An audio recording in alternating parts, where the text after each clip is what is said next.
talking about the Motorola. Well, actually, we were talking about the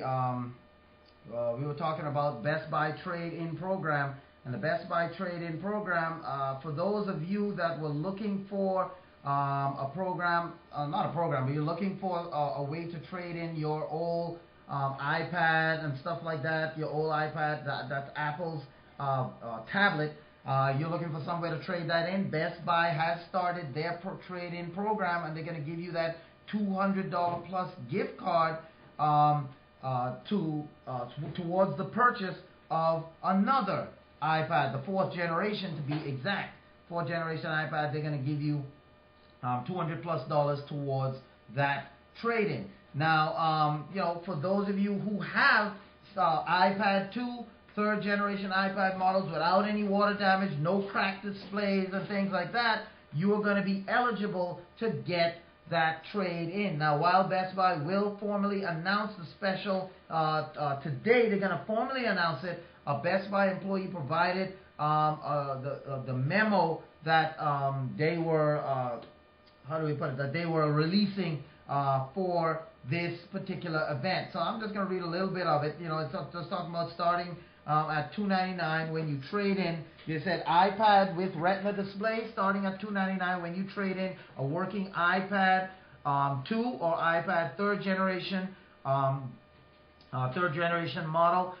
You get a gift card which you may put towards a retina display iPad. The terms and conditions may apply and all that different type of stuff they say. So this is the memo that they let out. So if you're someone that you're looking to, you have an iPad and you want to trade in, you want to trade up, and you're like, man, I want to get that retina display, but I just don't, I don't have, the cash to spend on a retina display. And if I go to EB or GameStop, they're going to give me $100 for it and then sell it for $500.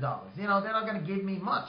Best Buy is offering you that $200 plus gift card. Now, it's a gift card, so they're not going to give you the cash or anything like that, because the promotion is for them to sell iPads. That's a promotion. So they want to be able to sell all the various, the 4th generation. And the gift card is going to be good towards a 4th generation with retina display iPad, not towards a 3rd generation. It would have to be an upgrade, iPad. And why would you want to get a 3rd generation iPad anyway? You might as well get the retina display. I've seen the retina display, and believe me, the retina display is definitely worth it. If you're only going to get one iPad, if you're only going to get one tablet from Apple, the 4th generation with retina display has to be the one you get, simply because the graphics are just super, super sharp. When I talk about super, I'm talking they have that 3D effect just because how sharp they are. Now, why does Apple call it retina display? They call it retina display simply because it's just the amount of pixels that your eyes are able to distinguish before it can't distinguish anymore. After a while, and we have a question coming here in the back, but after a while your eye just can't distinguish anymore. Jay, what you got for the audience? Is there any way that, say you have like Samsung Galaxy tablet and it was retina display, sharp, yeah, HD, yeah, and say you had it and something happened, is there any way that you can lose the retina display, like it can get worn out or something like that? That's a good question. Well, the retina display has to deal with the amount of pixels that the screen can generate. So yes, if you drop it, and you damage the screen, you will damage its ability to display the amount of pixels necessary for retina display. So yes, the retina display won't wear out over the life of the tablet, no. But if you drop the tablet and the screen is damaged, yes, it can inhibit a tablet's ability to display images at high resolution. So as long as you keep your tablet in good condition, you don't drop it or anything like that, as a matter of fact, you don't keep it in extreme temperatures, then your retina display should last you until the tablet doesn't work anymore. But if you're going to use it and drop it, or you have it in freeze conditions, because a lot of these things are LED or LCD screens, OLED screens, meaning organic LEDs or light emitting diodes, if they're in extreme temperatures, yes, you can damage the diodes, which would, because if each diode is damaged, then that's one pixel that's gone, because there's millions of them, and if you damage enough of them, then you were not going to get that full resolution that you're looking for before. So that was a good question, Jaden. Making sure that people understand that as long as they take care of their tablets, then the screen should be fine. But if they don't, then the tablet won't, it won't display what it's supposed to. You have a tablet, Jaden. How do you feel the upkeep where tablets come in? I mean, is it tablets easy to upkeep on your end? Is your tablet working at this time? Yes.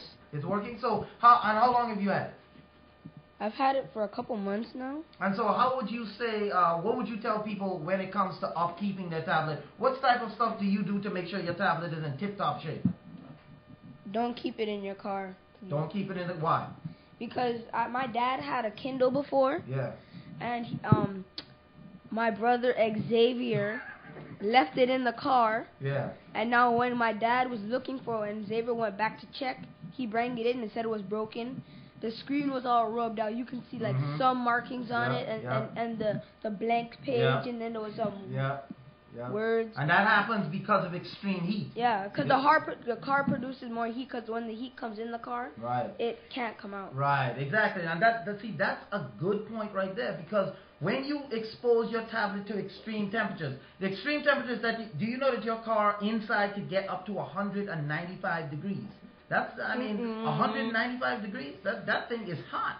And so for tablets, especially screens, when you're talking OLED, you're talking LED, LCD, any kind of screen, even e-ink screens, it can get damaged because the heat will burn the ink under, and that's why you'll see that brown mark over the screen, that it just looks burnt.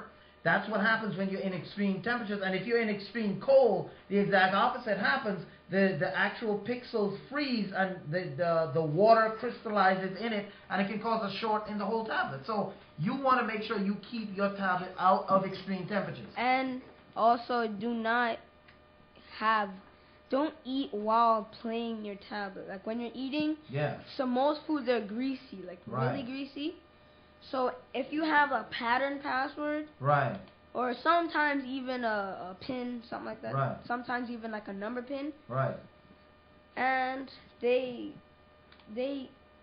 when you slide in, like when you do your password, the markings will stay on your tablet. Only if you wipe it after, the markings will stay on your tablet, so they can just shine it up in the light and they see the markings. They see your password. They do the password and they get in. Right, because a pattern password, for those who don't know what a pattern password is, when you have these tablets or phones today, that gives you like a grid, and then you have to like swipe, any kind of pattern that you want, and then the tablet or phone remembers that, and that's your password to get in. So if your hands are greasy and you do your pattern to get in, all someone has to do is angle it to the sun or to a light, and they can see that pattern.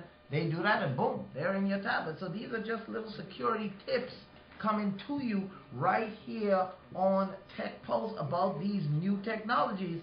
Speaking of new technologies, LG, they confirmed that their new G2 phone has not only a touch screen, but they have something that a lot of phones don't have, which is a backside touch. So not only is the screen touch, but the back of the phone is also touch. Now, according to Android Community, the folks from LG have been busy sending out multiple press invites for the same event, that being their August 7th unveiling of the first smartphone to be powered by the Qualcomm Snapdragon 800 series quad-core processors. Now, this is the first phone that's going to offer this Snapdragon 800 series quad-core processor. The upcoming LG G2 is quite the impressive looking handset, and the latest press invite going out today confirms leaks regarding the backside touch controls, so the controls on the back of the unit. Now, the LG G2 is shaping up to be one of the best smartphones of 2013. And although It's still in debate by many in the tech industry, still in debate exactly what all the specs will be. Multiple leaks and reports have confirmed that there won't be a volume up or down button on the side, a toggle switch like normally a lot of phones have for the volume right there on the side of the phone. That won't be there of this ultra sleek phone. Instead, LG will toss them on the back. On the back of the phone. So rather than having it, and the phone sits in your hand, something like this, and you have the controls right here on the side, probably something right here on the side or something. Rather than having that, they're going to put the controls on the back of the phone, which causes it's going to be a different dynamic of how you're gonna use it. Now, as well as some other touch sensors are going to be on the back. Now, today, LG sent out a video teaser that was a little bit, you got to see what you feel about this. And in the end, it promises that the G2 will learn from the user. Then they flash a look at the handset with the back buttons, the backside buttons on the back of the item. And however, the image above that they had was just sent out by LG themselves, confirming yet again the new feature. Now, according to the reports and even a few blurry leaked photos showing us the back, but this is the first time LG themselves have officially acknowledged that feature of the back touch. They didn't say anything about it before. They were keeping quiet, and now they have come out with that. Now, the rumors have the new LG G2 coming with a 5.2-inch edge-to-edge. So no bezel, edge-to-edge. Like a lot of phones have that little black around it. This thing is coming with a 5.2-inch edge-to-edge 920 by 1080p full HD display. 2 gigabytes of RAM, 32 gigabytes of storage, a 13 megapixel camera. 13, not 10, not 8, 13 megapixel camera, Android Jelly Bean 4.2, so definitely, or 4.3 depending on if it comes out in time, and the backside touch controls all inside a super thin smartphone. Now, we're coming up on a break, but after the break, we're going to show you the trailer that LG came out with, that teaser trailer, and we're going to give you a little bit more insight into the phone about the battery life and when it should be available and all that type of stuff coming up right after the break. So just stay tuned right here to Tech Pulse, where you can get all the news and reviews on the products you're looking for, keeping you one step ahead of everybody else right after the break.